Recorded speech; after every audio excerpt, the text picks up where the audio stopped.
آقا فرماتے ہیں جو اس مہینے میں کسی کا روزہ افطار کرائے اللہ اس کے گناہ معاف کر دیتا ہے. اسی پہ بس نہیں فرمایا اور اس کی گردن آگ سے آزاد کر دی جاتی ہے اور اس کو بھی اسی قدر ثواب ملتا ہے, اس کو بھی روزہ رکھنے والے کے برابر ثواب ملتا ہے اور اس روزے دار کے روزے میں کوئی کمی نہیں ہوتی ثواب میں. کچھ لوگ اس نیت سے بھی کسی کی دعوت میں روزہ افطار کرنے نہیں جاتے کہ لوگ سوچتے ہیں یار اگر ہم روزہ افطار کر لیں گے اس کا کھا کر سارا ثواب مل جائے گا, ہمیں نہیں ملے گا. ایسا نہیں ہے. آپ کہیں افطاری کرو گے تو اس کو بھی ملے گا, آپ کو بھی ملے گا اور آپ کے ثواب میں کوئی کمی نہیں ہوگی.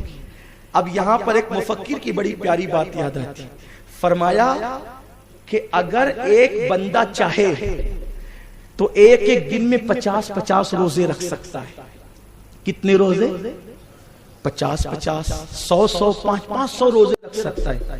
حیرت ہے, بندہ تو ایک ہی روزہ رکھ سکتا ہے, ایک دن میں 50 کیسے رکھے گا؟ طریقہ یہ ہے ایک تم رکھو گے 50 کو افطار کرا دو تو تمہارے نامہ اعمال میں 50 رمضان شریف کے روزوں کا ثواب لکھ دیا جائے گا. کراؤ افطار, اللہ نے دیا ہے تو خوب کراؤ. کیا بڑی نعمت ہے, کیا مہینہ آ رہا ہے, سبحان اللہ, جنتی بنانے کے لیے آ رہا ہے. ہم تو مائل بکرم ہے, کوئی سائل ہی نہیں, راہ دکھلائے کسے, راہ روے منزل ہی نہیں. ثواب میں کمی نہیں ہوتی روزہ دار کے, ثواب کے برابر ملتا, پھر سارے گناہ معاف ہو جاتے ہیں. اچھا یہاں پر کچھ لوگ بحث کرتے ہیں, میں ان بحث کرنے والوں سے ہاتھ جوڑتا ہوں, میرا پیچھا چھوڑو.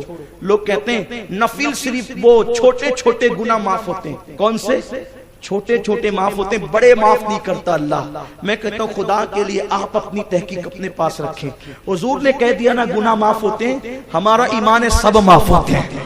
حضور نے قید نہیں لگائی, اب کوئی قید نہ لگائے, میرے آقا نے کہہ دیا ہمارا ایمان ہے. اور پھر حضور کے کہنے پہ جو جیسا یقین رکھے گا اس کو فیضان بھی ویسا ہی ملے گا.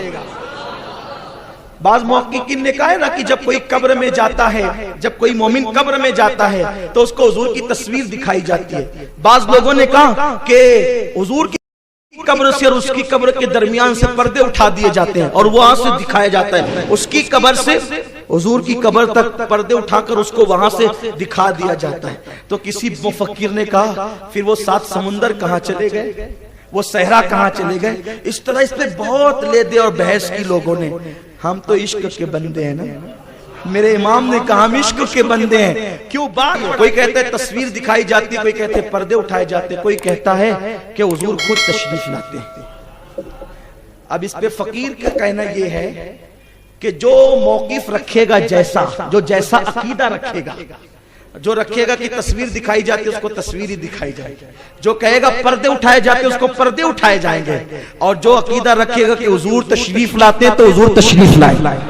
ان کے کرم سے جیسی امید ہوگی فیضان ویسا ہی ملے گا.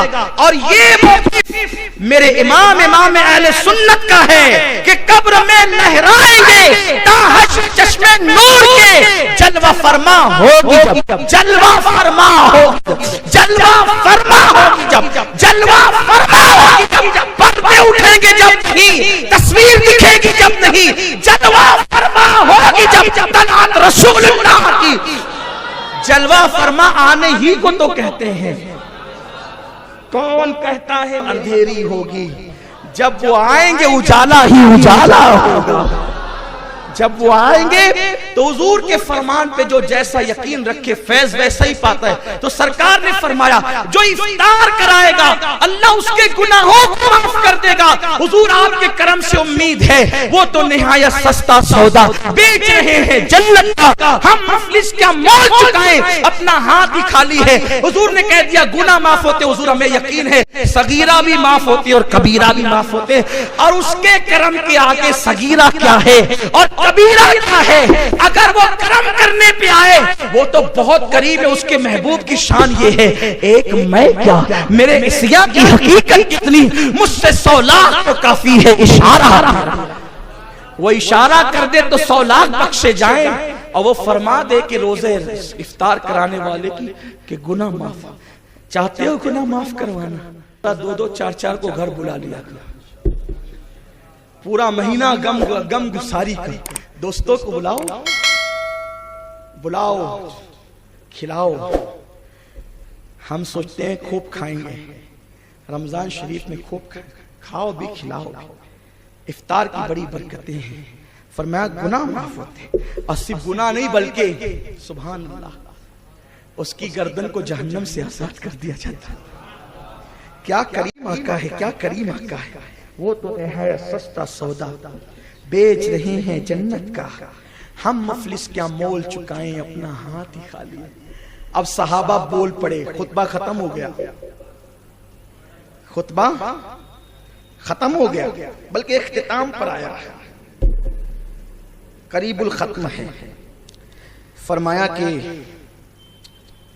نہ روزے دار کے ثواب میں کمی آئے گی، گناہ معاف بھی ہو جائیں گے، سے آزادی ملے گی. صحابہ تو لالچی تھے نا عمل کے معاملے میں، دولت کے نہیں، شہرت کے نہیں، عمل کی. ان کی شہرت تو لا مکان تک تھی، ذکر ہوتے تھے لا مکان پر. میرے محبوب کے یار ایسے ترا عمرک ان سجدا، ان کا ذکر یوں کیا جاتا. ما هو شداء علی الکفار، ان کا ذکر کیا جاتا.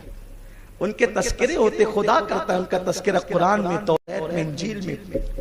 وہ نیکیوں کے لالچی تھے، حریص تھے. بول پڑے یا رسول اللہ، یا رسول اللہ صلی اللہ علیہ وسلم، ہم میں یہ طاقت کہاں ہے کہ کسی کو روزہ افطار کریں، کیونکہ وہ تو پیٹ پہ پتھر باندھنے والے لوگ تھے نا.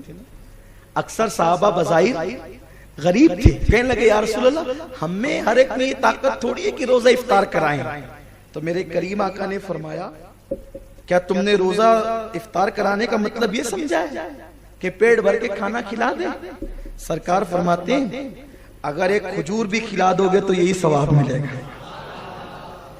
یہ کھجور بھی کھلا دو گے تو یہی ثواب ملے گا. ایک گھونٹ دودھ پلا دو گے یہی ثواب ملے گا. اور اس پر کرم کیا کیا؟